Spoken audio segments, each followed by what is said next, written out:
सुबह हम वचन की ओर जाते हैं। आज का वचन पहला राजा 3 अध्याय 12 से 14 तक हम पढ़ते हैं। ये वचन हमें क्या कहता है हम समझे। यहाँ लिखा है पहला राजा 3 का 12 से 14 तक हम पढ़ते हैं। मैं तेरे वचन के अनुसार करता हूँ, मुझे बुद्धि और विवेक से भरा मन देता हूँ, यहाँ तक कि मेरे समान न तो तेरे समान न तो तुझसे पहले कोई कभी हुआ और न बाद में कोई कभी होगा। फिर जो तूने नहीं मांगा अर्थात धन और महिमा, वो भी मैं तुझे यहाँ तक देता हूँ कि तेरे जीवन भर कोई राजा तेरे तुल्य न होगा।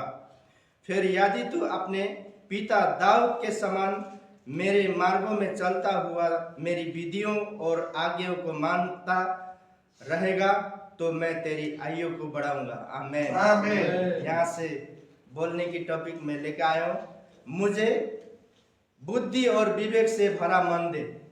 आज हमें अगर कोई चीज परमेश्वर से मांगना है तो आप अपने मुख से बोल सकते हैं, मुझे विवेक से भरा हुआ मन दे।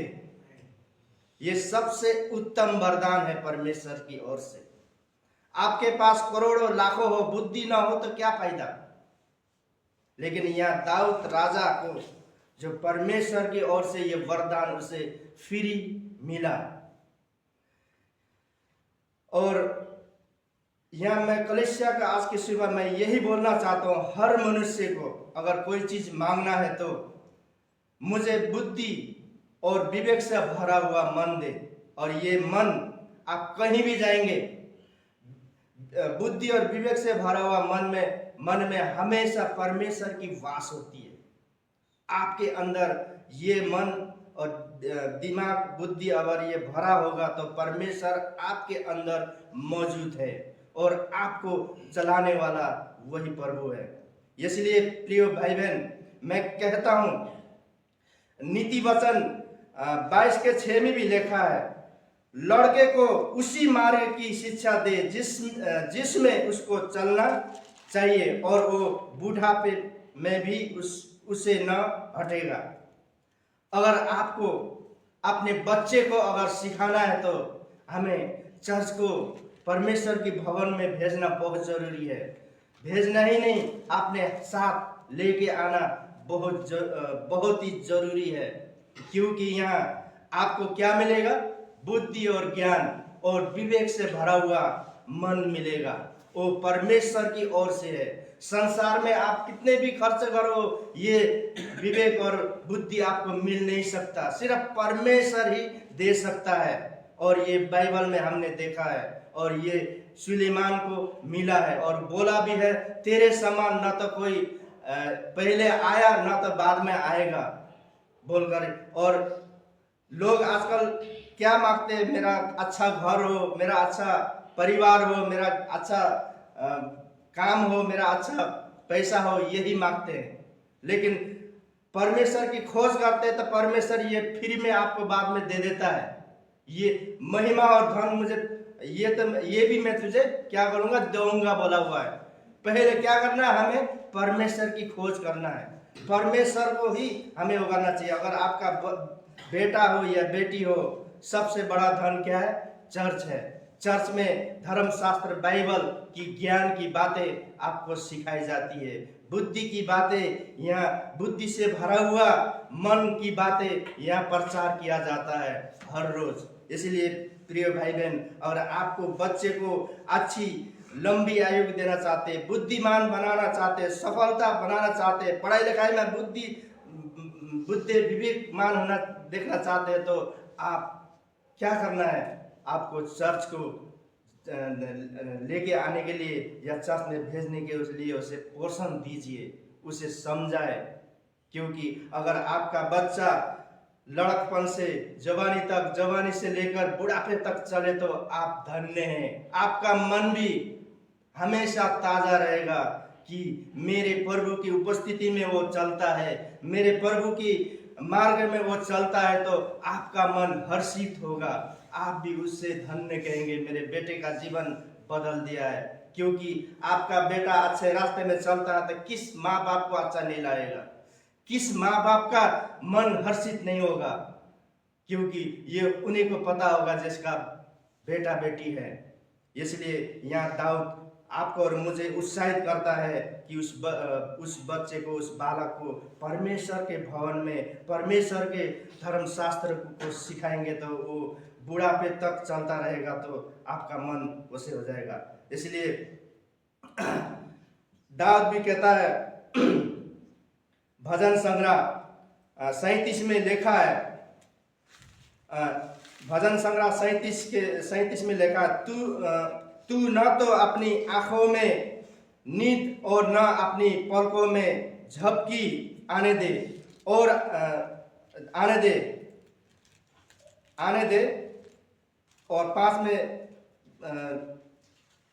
अभी हमने क्या पढ़ा था, यहाँ 6 में, 6 के 5 और 6, नीति वचन 6 के 5 और 6 में लिखा है, तू न तो अपनी आंखों में नींद और न अपनी पलकों में झपकी आने दे। 5 में लिखा है, अपने आप को हिरणों के समान शिकारी के हाथ आने दे और अपने आप को हिरनी के समान शिकारी के हाथ से और चिड़िया के समान चींटी मार के हाथ से छुड़ाएगा। क्योंकि परमेश्वर के ज्ञान और बुद्धि से भरा हुआ मन हमेशा चतुर रहेगा, सतर्क रहेगा। इधर घटना हो सकती है, हमेशा हिरनी जो कि एकदम चालाक और चुस्त भी रहता है, उसी तरह हम मनुष्य को भी परमेश्वर ऐसे चुस्ती और वचन में, जब गहराई को वचन में चलते हैं तो हमें चुस्त और हर जगह से वो भी बचाएगा और हमें चालाक और वो भी बनाएगा। इसलिए भजन संग्रह 37 के 25 में लिखा है, मैं लड़कपन से लेकर बुढ़ापे तक देखता आया हूँ, परंतु न तो कभी धर्मी को त्यागा हुआ और न उसके वंश को टुकड़े मांगते देखा है। यहाँ दाऊद कहता है, क्योंकि दाऊद को परमेश्वर ने लड़कपन से उसे चुना था, क्योंकि परमेश्वर ने उसको चुना एक राजा बनाने के लिए, और वो गवाही दे रहा है आपको और मुझे, मैंने लड़कपन से देखता आया हूँ, धर्मियों को कभी भी धर्मी जन को कभी भी त्यागा हुआ नहीं देखा है और ना उसके संतानों को टुकड़े मांगते हुए देखा है, बोलकर यहाँ दाऊद राजा भी एक आपको और मुझे बाइबल में यहाँ गवाही देता है, क्योंकि ये सच्ची गवाही है।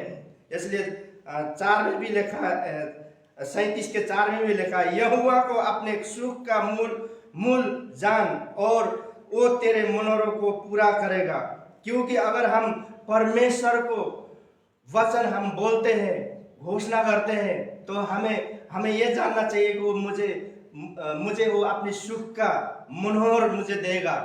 जितने भी खुशी, आनंद, शांति और धीरज वाली जो चीजें हैं, ये परमेश्वर की ओर से आपको मिलेगा। और जैसे दाऊद और सुलेमान ने करके देखा और करके वचन को परमेश्वर की उपस्थिति में हमेशा चलते रहे, जैसे दाऊद भी चला, सुलेमान भी चला, उसी तरह अगर हम भी चलते तो वो भी क्या करता है, सुख का यहोवा को अपनी सुख का मूल जान और वो तेरे मनोरथ को पूरा करेगा। आपकी मन में क्या इच्छा है, क्या वो चाहिए, आपको हर वो क्या करेगा, पूरा करने वाला प्रभु है।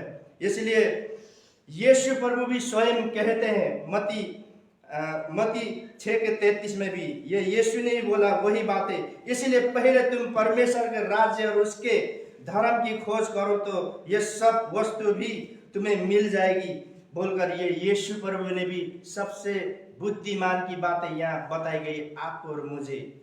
और आपको अपने बच्चे को किस मार्ग में चलना चाहिए, आपको किस मार्ग में चलना चाहिए, ये सब बातें यीशु प्रभु के वचन में लिखा है, परमेश्वर के वचन में। इसलिए प्रभु यीशु ने भी यही बोला है, पहले धार्मिकता की खोज करो, बाकी चीजें पीछे पीछे।